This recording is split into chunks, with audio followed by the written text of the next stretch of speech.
Christianity में अगर कामयाब होना है, आपको आवाज सुननी पड़ेगी परमेश्वर की और फोकस रखना पड़ेगा कि ये परमेश्वर की आवाज है, ये शैतान की आवाज है, ये इंसान की आवाज है।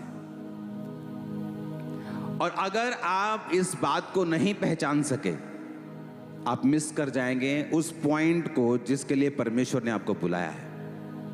आप साल्वेशन मिस नहीं करेंगे, आप स्वर्ग के अधिकारी हैं, लेकिन एक उस परमेश्वर ने एक आपको ज्योति होने के लिए, एक अगुवा होने के लिए, एक ब्लेसिंग होने के लिए बुलाया है, एक मेजर कॉलिंग के साथ बुलाया है। उसको मिस कर जाएंगे।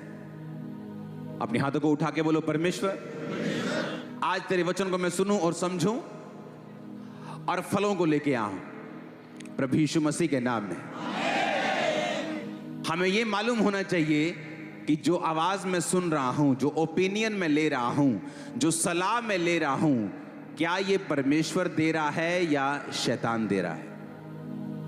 जीसस ने कहा, पतरस मुझे मारा जाएगा, पीटा जाएगा, क्रूस पे चढ़ा दिया जाएगा और मार दिया जाएगा। और पतरस साइड पे ले जाके बोलेगा, खबरदार जो तूने दोबारा ऐसे कहा तो तुझे मालूम नहीं हम तुझसे कितना प्यार करते हैं, तेरे साथ कभी ऐसा नहीं होगा परमेश्वर, खबरदार जो दोबारा ऐसी मरने की बात की तो।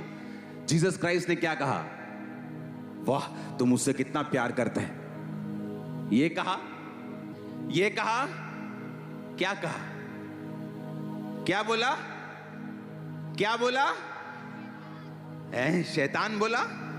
अभी 5 मिनट पहले तो जीसस बोल रहे थे पतरस को, मैं तुझ पे बड़ी कलीसिया बनाऊंगा, तू पत्थर है, तू ये है, तू वो है, तू परमेश्वर ने तुझ पे बड़े भेद प्रकट किए। अभी तो उसको वो चने के झाड़ पे चढ़ गया होगा और अभी दूसरे पक्ष बोल रहे, ओए तू शैतान है। क्योंकि जीसस को मालूम था कि पतरस के अंदर से जो आवाज निकली है वो किससे निकली है, वो शैतान से निकली है। क्योंकि शैतान रोकता है आपको भी अपना क्रूस उठाने के लिए। जीसस ने कहा, अगर तुम मेरे चेले होना चाहते हो तो क्या करना है, प्रतिदिन क्या करना है, अपना संडे के संडे थर्सडे रोज मरना है। उसने कहा, आपको लगता है कि जो लोग आत्मा में किसी लेवल तक पहुंचे हैं, जिन्होंने बुलंदियों को छुआ है, उन्होंने पता नहीं क्या करके आए हैं, कौन सा रिश्वत दे के आए हैं, पता नहीं उनके पास कौन से गहरे भेद हैं। आपको लगता है पता नहीं कौन से गहरे भेद हैं उनके पास। मैं आपको सच कह रहा हूं, ऐसे कोई गहरे भेद नहीं है। उन्होंने रोज मरना सीखा है और छोटी छोटी बातों में प्रभु के साथ वफादार रहना सीखा है। यह उनका भेद है। छोटी बात, किथे आ गया तू, मैं आ गया जी बस नकोदर चौक, और अभी कहां है, घर में मुंह धो रहे हैं। ये छोटा झूठ तुम्हारे लिए क्या है, छोटा, परमेश्वर के लिए क्या है, बड़ा।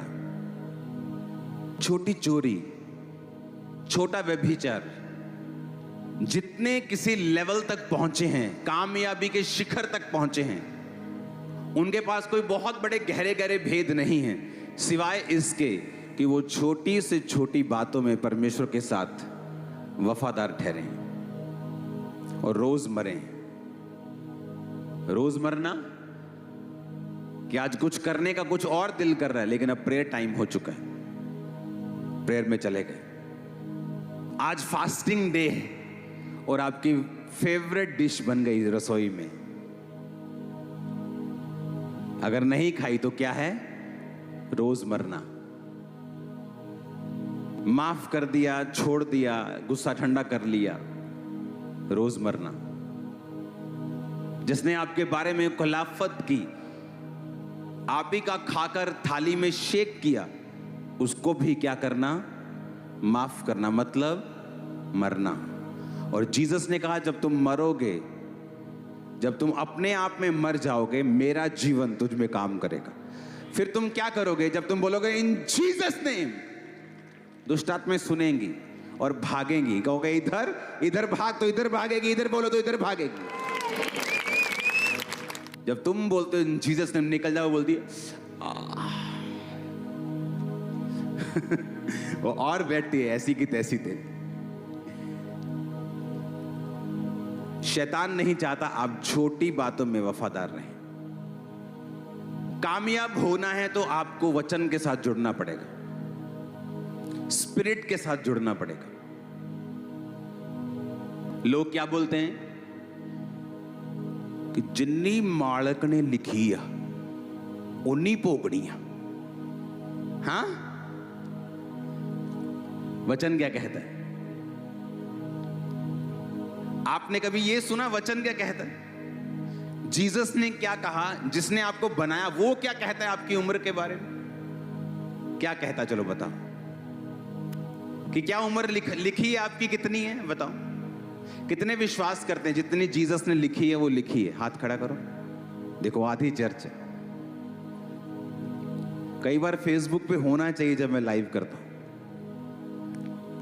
नीति वचन 3 उसकी 1 से 8 में लिखा है, हे मेरे पुत्र मेरी शिक्षा को ना भूलना, अपने हृदय में मेरी आज्ञाओं को रखे रहना। ऐसा करने से तेरी उम्र बढ़ेगी और तू अधिक कुशल से रहेगा। क्या कहा जीसस ने? कि हे मेरे पुत्र मेरी शिक्षा को, मेरी आज्ञाओं को अपने हृदय में, कहां पर? के दिमाग में दिल लगा के रखना परमेश्वर के वचनों के साथ। जब दिल लग जाएगा खुदा के वचनों के साथ, तुम उसे तोड़ोगे नहीं।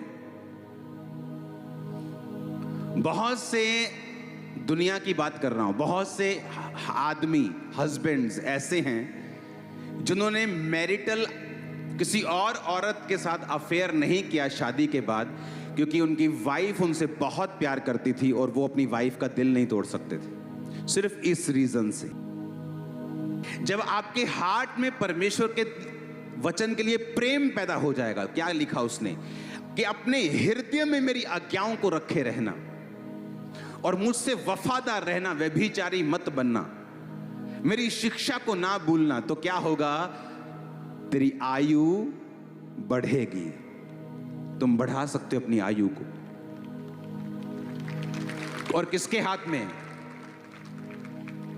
अब बताओ किसके हाथ में आयु? तुम्हारे हाथ में।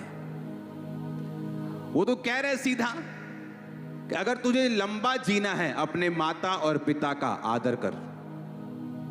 और सास और ससुर के लिए इब्रानी भाषा में और कोई शब्द नहीं है, वो भी फादर और मदर ही कहलाते हैं, उनके लिए अलग शब्दावली नहीं बनाई गई। अगर आप सास और ससुर के साथ भी बेइज्जती के साथ पेश आते हैं, आप छोटा जिएंगे, जल्दी बीमार होना शुरू हो जाएंगे। वचन में लिखा है। जब हमें ओपिनियन नहीं मालूम कि परमेश्वर क्या कहता है, हाय मम्मी आज ना मैनू सस ने आ क्या, तू थल्ले ना लगी, जे तू हुन थल्ले लग गई ना तो देखी फिर तेरा हाल की हुन। वचन क्या कहता है? जब चर्च में तुम वचन सीख जाओगे कि अपने माता और पिता का क्या कर, दैट्स इट। कोई तो जन हो जिसके सामने तुम झुक सको, ताकि दुनिया तुम्हारे सामने झुक सके। जिसके सामने झुकना हो और तुम अपनी गर्दन को अकड़ा लो, तो तुम दुनिया से छित्तर और मार खाते हो। फिर दुनिया तुम्हें सिखाती। जिसने बाप की मार खाई है उसने दुनिया को सिखाया है, जिसने बाप की नहीं खाई दुनिया ने उसे सिखाया। हर जना खना सिखाता है। हालेलुया। जब हमें ओपिनियन मालूम होगा जीसस क्राइस्ट का क्या ओपिनियन है, क्या आवाज है मेरे करंट मसले के ऊपर, मेरे बिजनेस के लिए, मेरी लाइफ के लिए, मेरे घर के लिए, मेरे बच्चों के लिए, मसला उस दिन हल हो जाएगा, तुम ब्लेस हो जाओगे।